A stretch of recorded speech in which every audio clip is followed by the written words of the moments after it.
You know what the cruelest form of torture is? It's not being lied to. It's being lied to while you're expected to smile and pretend everything is normal. It's holding someone who's already let go.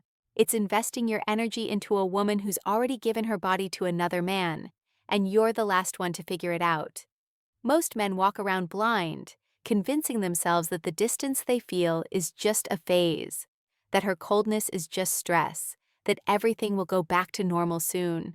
But deep down in that place you refuse to visit, you already know something's wrong. You just don't want to face it.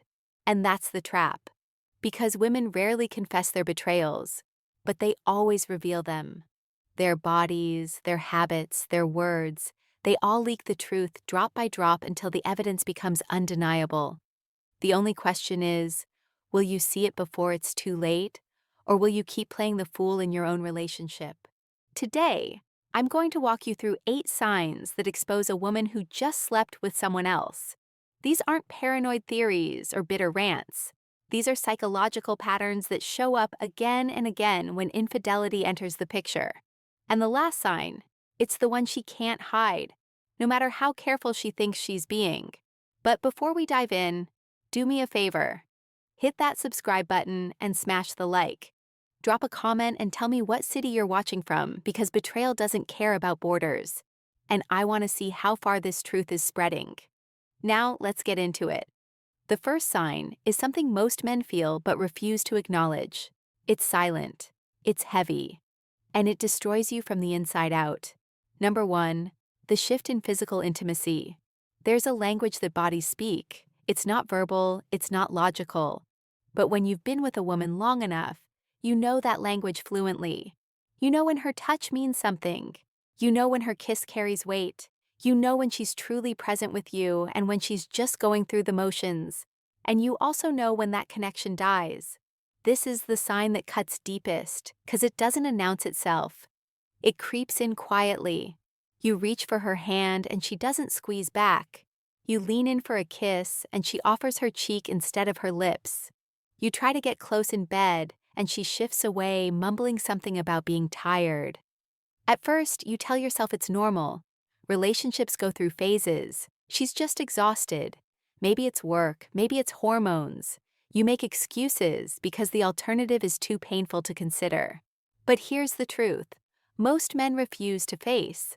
When a woman has been fulfilled by another man, she doesn't come back to you with hunger. She comes back satisfied. And satisfaction leaves no room for you. Think about it. If she's already given herself to someone else, why would her body crave yours? The desire has been spent. The energy has been directed elsewhere. What's left for you is the shell, the routine, the obligation. She's there physically, but emotionally and intimately, she's gone. The mistake men make here is denial. You convince yourself this is just what happens in long-term relationships. The spark fades, the passion cools. But that's a lie you tell yourself to avoid the harder truth. Attraction doesn't die from time. It dies when it's redirected. So, what do you do with this information? First, stop ignoring what you feel. If her body has gone cold toward you, acknowledge it. Don't brush it off. Don't make excuses for her. Second, test the waters. Pull back. Stop initiating. See if she notices. See if she reaches for you on her own, or if the distance just keeps growing. A woman who still wants you will eventually close the gap. A woman who's checked out will let the silence stretch until you're living like roommates instead of lovers. Your job isn't to beg for her touch. Your job is to recognize when it's gone and decide whether you're willing to stay in a relationship where your intimacy has been handed to someone else. Because if her body has gone silent, don't think the truth will stay hidden. If you miss it in her touch, you'll catch it in her rituals. Number 2, the obsessive cleansing routine. When a woman crosses the line with another man, she doesn't walk back into your life smelling like betrayal. She walks in smelling fresh, too fresh, a new perfume that wasn't there this morning, a shower that lasted twice as long as usual, clothes swapped for no clear reason, underwear changed when it doesn't match the flow of her day. On the surface, it looks like self-care. In reality, it's a cover-up. This is what I call the erasing ritual. She's not just cleaning her body. She's trying to scrub away the evidence and maybe even the guilt. And most men miss it because they want to believe the best. You tell yourself she just likes feeling fresh or she's trying out new scents. That's how you gaslight yourself because facing the darker possibilities too uncomfortable. Here's the psychology behind it. A woman knows her body tells stories. Skin holds scents. Hair carries traces. Clothes remember contact. So she washes, she sprays. She erases the evidence before you get close enough to notice. And the irony, the harder she tries to erase, the louder it becomes to anyone actually paying attention. Now, let me be clear. Not every shower means betrayal. That's not the point. The point is change. If she never rushed to the bathroom the moment she got home but suddenly does, if she's guarding her laundry like it contains state secrets, if her hygiene habits have suddenly become obsessive, you don't ignore it, you observe. Psychology isn't about absolutes. It's about shifts. It's about noticing what no longer fits the pattern of who she was with you. So what's the move? Stop dismissing your instincts. Don't laugh it off. Don't convince yourself she's just taking better care of herself. Pay attention. Connect the dots. If this behavior repeats, especially after unexplained absences or late nights, you already know what's happening. The mistake is turning yourself into an accomplice by refusing to see. You smell the new perfume, but you call it self-improvement instead of deception. You notice the over-the-top cleanliness, but you label it growth instead of guilt. That's how you become complicit in your own betrayal. The solution is awareness without accusation. You don't need to confront her with rage. You need to see clearly. And once you see it, you can't unsee it. That clarity alone will shift how you move forward. But hygiene is just the surface layer. Underneath, there's something even more revealing, because when her body is clean, she still has to deal with her emotions. And guilt has a way of spilling out in unexpected directions. Number 3, sudden and unjustified anger. When guilt becomes too heavy to carry, a woman doesn't confess it, she transfers it. And the easiest target? You suddenly, you're the problem. You walk through the door, and instead of a greeting, you get criticism. You didn't text enough. You loaded the dishwasher wrong. You're too quiet. You're too loud. Whatever you do, it's not good enough. That irritation isn't random, it's strategic. Here's the psychology. If she can paint you as the villain, she doesn't have to feel like the betrayer. She rewrites the story in her mind. In her version, she didn't step outside the relationship because she wanted to. She did it because you weren't attentive enough, or you were too controlling, or you let yourself go. This is projection at its finest. She can't handle the conflict inside herself, so she pushes it onto you. The trap most men fall into is defending themselves. You try to explain. You argue thinking logic will resolve it. But you can't out-logic guilt. The more you defend yourself, the more ammunition she gets to keep painting you as the bad guy. And before you know it, you're walking on eggshells in your own home, apologizing for things you didn't even do. Here's the shift. Stop playing defense. You don't need to win the argument. You need to protect your dignity. Next time she snaps at you over something trivial, don't take the bait. Don't argue. Don't beg for understanding. Look her in the eye and say calmly, "You don't need to create conflict to justify what you've already done." Then step back, not out of weakness, but out of strength. You're showing her that you see the tactic and you won't dance to it. That one move flips the dynamic, because when you refuse to play the role she wrote for you, her entire script collapses. The weight of her guilt sits where it belongs, with her. Men often ask me, "Isn't staying silent weak?" No, weakness is letting someone manipulate you into chaos. Strength is maintaining control when someone is trying to provoke you into losing it. You're not ignoring the problem. You're refusing to be distracted by manufactured drama. But projection is powerful, and it's not the final mask. There's another battlefield where the truth reveals itself without her even speaking, and it's written directly into her physical being. Number 4, physical changes. You can't ignore. A woman can rehearse her excuses. She can control her tone. She can perfect her story until it sounds airtight. But there's one place she can't hide: her body. And this is where most men betray themselves. Not because they can't see the signs, but because they refuse to look. You know her body. You know her rhythms, her responses, her normal state. That's why when something changes, you feel it immediately, even if you don't want to admit it. Maybe she feels different. Maybe her body carries tension it didn't before, or a relaxation that feels out of place. Maybe her physical responses have shifted, either exaggerated or strangely absent. Sometimes it's subtle, sometimes it's glaring, but it's never random. Here's the harsh part. You don't need medical expertise to notice. You just need honesty. Men explain it away constantly. Maybe it's hormones, maybe she's stressed. And yes, those things happen. But when the shift is sudden, when it doesn't align with her usual patterns, you owe it to yourself to pay attention, because ignoring what your senses have already registered is the fastest path to self-humiliation. The mistake is thinking that by pretending everything's fine, you're protecting the relationship. You're not. You're just postponing the inevitable collapse while your dignity erodes day by day. A body that's been with another man carries an imprint, not always visible, but always felt. And when you sense it, but force yourself to stay quiet, you're lying to yourself more than she's lying to you. So, what do? First, stop running from your intuition. If something feels off, let yourself register it. Don't shove it down. Second, stop overcompensating. Men often respond to these changes by trying harder. More affection, more patience, more effort. As if pouring more energy in will fix what's already been taken. It won't. You don't win desire back by throwing effort at emptiness. You win clarity by recognizing when connection has been severed. Here's a practical step. Instead of chasing her physically, step into observation. If intimacy feels wrong, pull back and watch. Don't accuse, don't interrogate. Just notice how consistent the change is. That awareness becomes your shield. It prevents you from investing more into someone who's already emotionally detached. And here's the deeper truth. If you ignore your senses, you're not being strong. You're being scared. Strength isn't denial.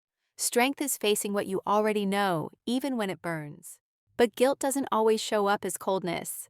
Sometimes, to cover the cracks, a woman swings in the opposite direction. She becomes warm, affectionate, almost tender in a way that feels too good to be true. And that's exactly what it is. Number 5. Overcompensation through affection. Not every betrayal looks cold. Sometimes it walks through your door wrapped in kisses, hugs, and sudden sweetness. And if you're not paying attention, you'll mistake guilt for love. This is one of the cruelest tricks because it plays directly on your hope. You've sensed her pulling away. You felt the silence, and suddenly she's holding your hand again, kissing you on the forehead, whispering, "I love you." With tears in her eyes, your heart wants to believe it's real. You think she's coming back to me, but she's not. She's trying to come back to herself. That affection isn't for you. It's for her conscience. Here's the psychology. After crossing the line, many women don't pull further away. They pull closer. Not because they've rediscovered desire, but because they need to silence the guilt screaming inside them, touching you, cooking for you, saying sweet things. It's all theater. The performance isn't to keep you happy. It's to keep her from drowning in self-disgust. The mistake men make is treating this affection like a second chance. You drop your guard, you stop observing, you breathe out in relief, thinking the storm has passed. And that's when you lose all leverage. You become the comfort object, the safe space she clings to while her passion burned somewhere else. You end up holding her guilt, not her love. So what's the move? Learn to test the source. Ask yourself, does this affection come with consistency or only in waves after unexplained absences? Does she touch you with genuine desire, or does it feel rehearsed, almost forced?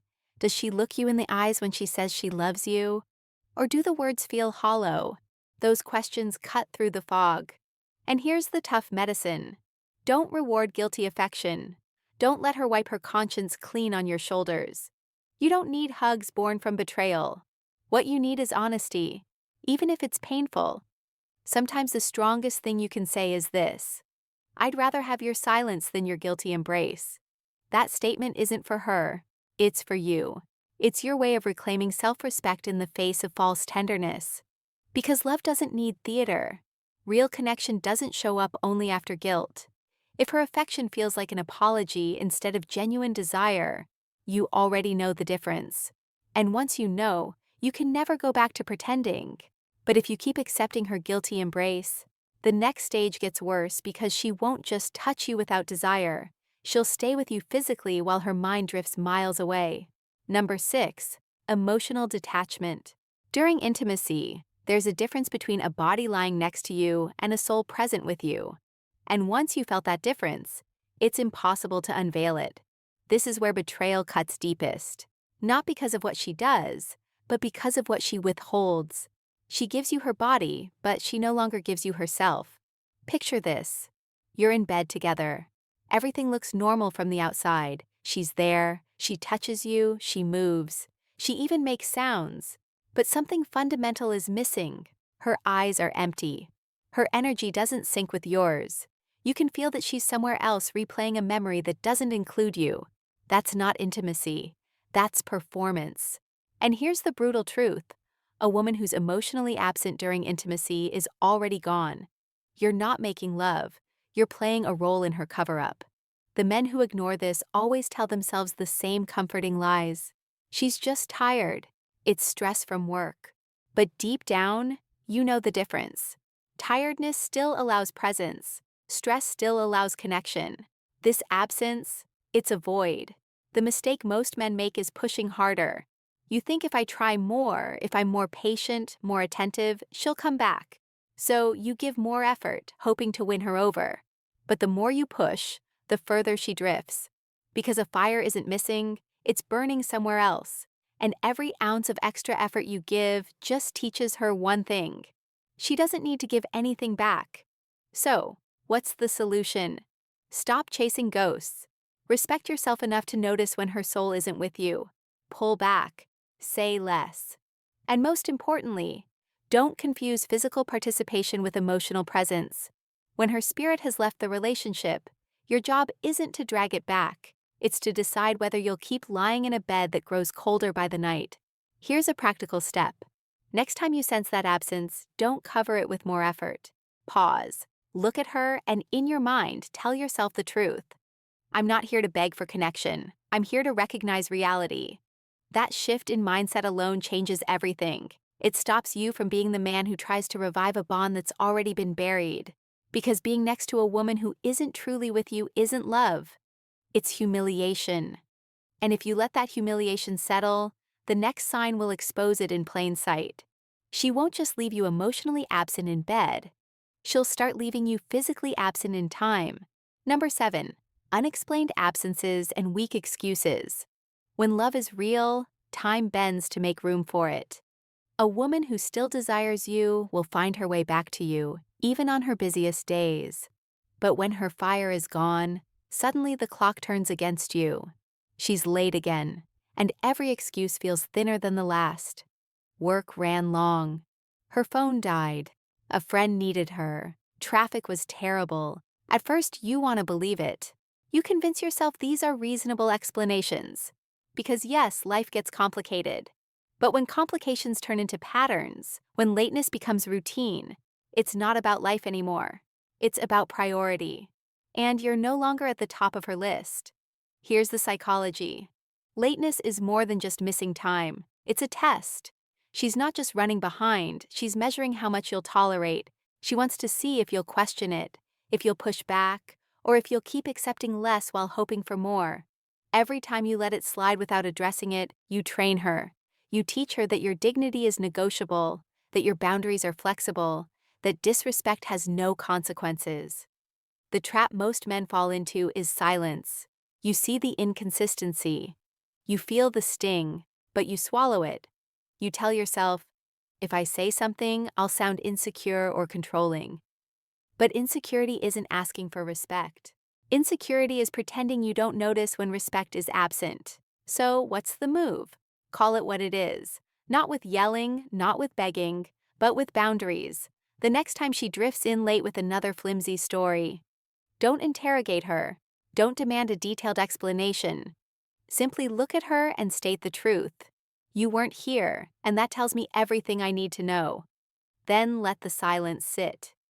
That silence is more powerful than any argument because it places the responsibility back where it belongs on her choices.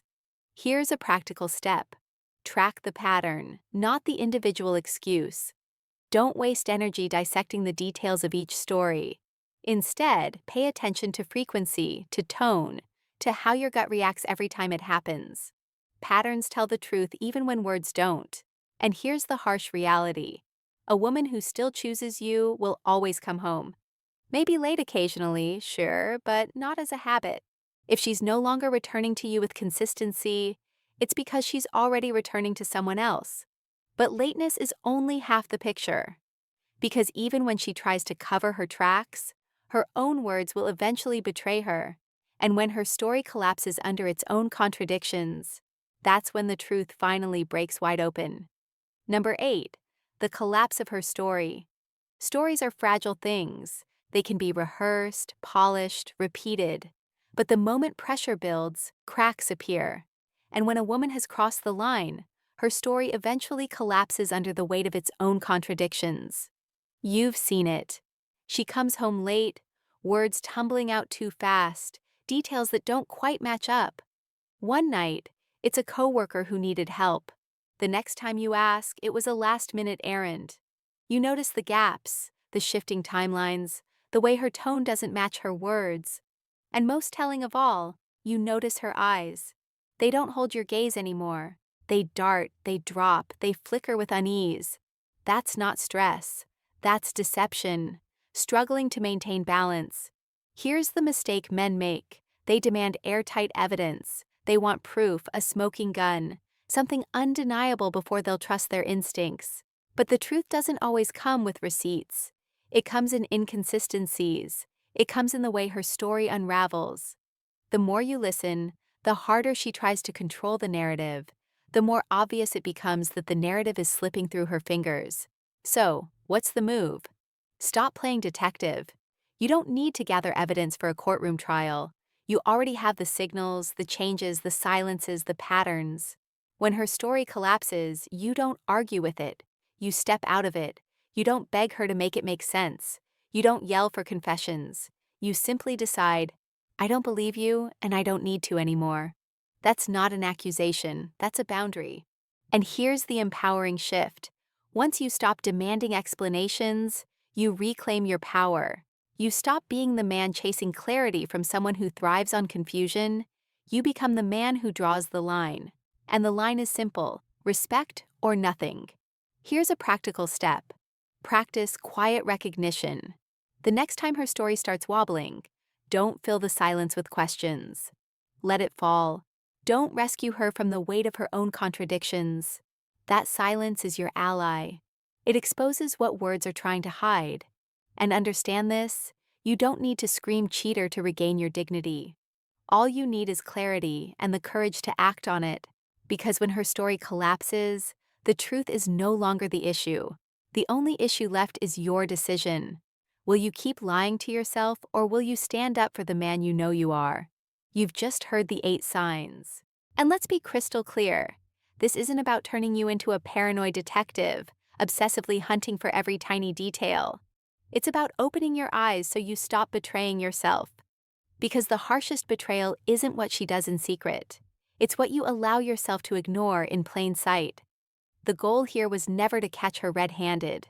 The goal is to reclaim your dignity, your boundaries, and your power as a man who refuses to settle for less than he deserves. That's why these signs matter. They aren't just clues of infidelity, they're warnings. Warnings that something is off, something needs addressing, and that ignoring it will only cost you more of your self-respect. Now, here's the truth most men miss. Not every sign guarantees betrayal. Sometimes distance comes from stress, exhaustion, or years of poor communication. That's why your job isn't to accuse blindly. It's to test, to observe, and to confront reality directly. If there's room to repair, you have the conversation. You reset boundaries. You fight for connection. But if the evidence stacks up, if every sign confirms what your gut already knows, then the most masculine thing you can do is walk away with your dignity intact. Because love is never worth trading your self-respect. So here's my challenge to you. Pick one situation in your life where you've ignored your own instincts. Maybe it's her sudden coldness, maybe it's her constant irritation, maybe it's stories that never quite add up. Don't push it aside this time. Face it. Decide whether it's a problem you can solve together or whether it's the end of the line. Either way, the decision belongs to you, not to her lies, not to your fears. To you. Before you go, hit that subscribe button, smash the like, and share this video with a man who's still refusing to see what's right in front of him. And in the comments, I want to hear your story. Have you ever noticed one of these signs? How did you handle it? Because your experience might be exactly what another man needs to hear before it's too late. This isn't the end of your journey. It's the beginning of taking back what was always yours. Your self-respect, your clarity, and your freedom to choose love without ever losing yourself.